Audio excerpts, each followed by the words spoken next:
we'll guide you through how to create a CodePen email template. If you find this helpful, consider subscribing and liking the video.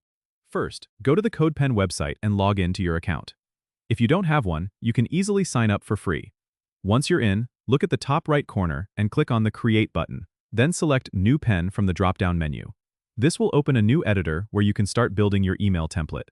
You'll see three main sections: HTML, CSS, and JavaScript. Begin by structuring your email in the HTML panel.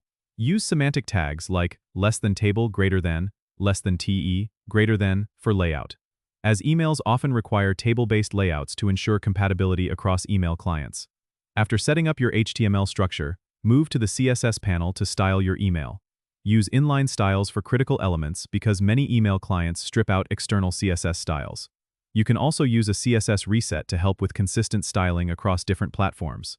If you need to add interactive elements, you can utilize JavaScript, but keep in mind that many email clients don't support it, so use it sparingly.